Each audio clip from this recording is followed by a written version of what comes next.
रामायण प्रेमी इंडोनेशिया लगभग 6000 छोटे बड़े द्वीपों का देश है इंडोनेशिया।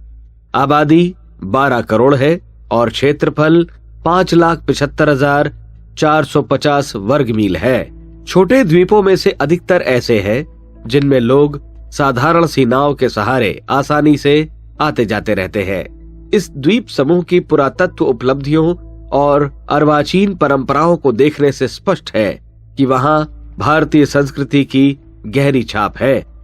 वहां के इतिहास पर दृष्टि डालने से यह तथ्य सामने आता है कि किसी जमाने में यह देश भारतीय उपनिवेश रहा है। वहां भारतीय पहुंचे हैं, उन्होंने अपना वंश विस्तार किया है और इस भूमि को खोजा, बसाया तथा विकसित किया है। पीछे भारत से संबंध छूट जाने के कारण वहां पहुंचे अरबों के प्रभाव और दबाव में आकर वहां के निवासियों ने इस्लाम धर्म स्वीकार कर लिया। फिर भी संस्कृति में भारतीयता का गहरा पुट बना ही रहा, जो अब तक विद्यमान है।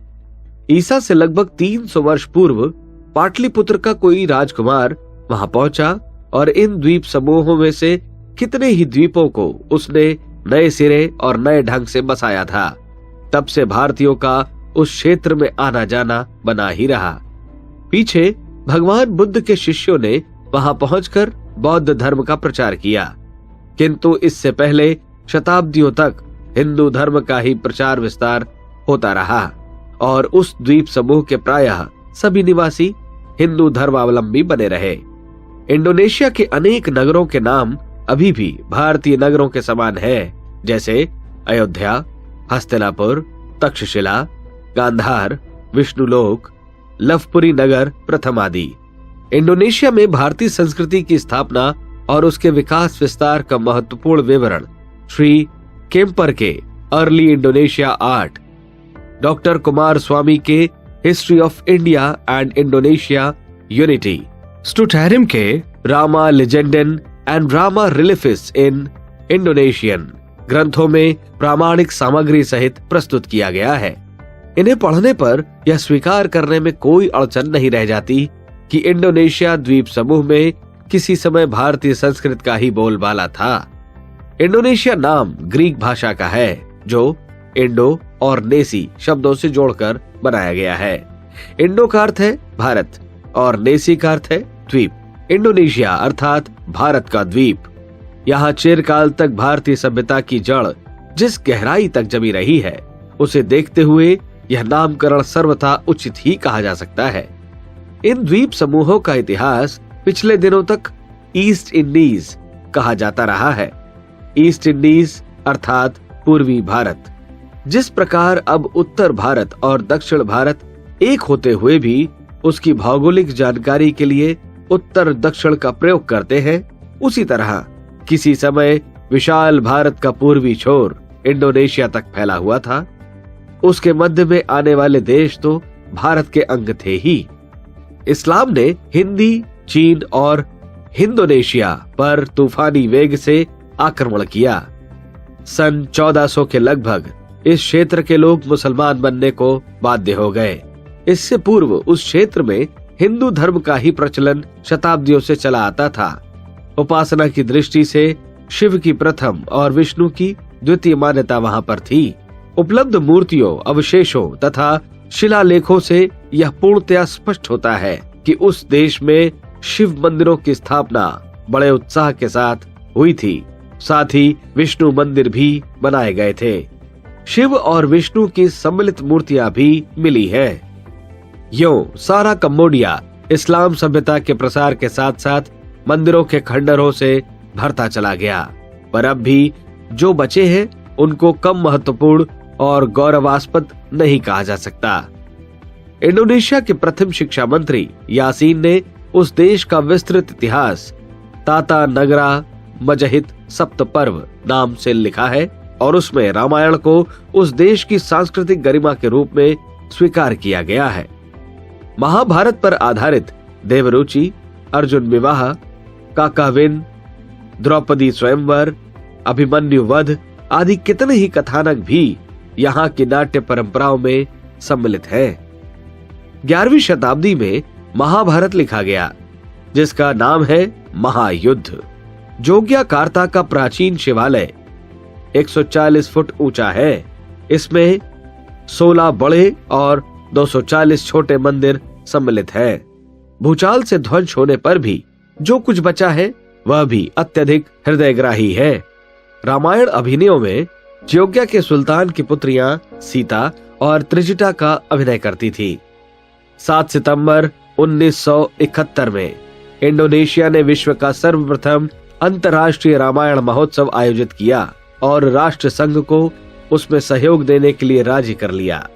यह उत्सव 15 दिन चला और उसमें Fiji, Singapore, Malaysia, Thailand, Laos, Cambodia, Burma, Lanka, Bharat, Nepal आदि देशों ने अपनी अपनी प्रतिनिधि मंडलियां भेजकर उत्साहपूर्वक भाग लिया। रामलीला की कितनी शैलियां प्रचलित हैं और उनकी अपनी अपनी कितनी विशेषताएं हैं, इसे देखकर आगंतुक मंत्रमुग्ध रह गए। इस विश्व मेले में 300 कलाकारों और 20,000 दर्शकों ने भाग लिया। सन 1969 में ईरान को 40 कलाकारों की एक संस्कृति मंडली भेजी गई और उसने रामायण अभिनय को नाट्य द्वारा ऐसी सुंदरता पूर्वक संपन्न किया कि ईरानी जनता मंत्रमुग्ध रह गई। इस मंडली ने वापसी में दिल्ली में भी अपनी रामलीला दिखाई, जिसकी जनता ने भूरी भूरी प्रशंसा की।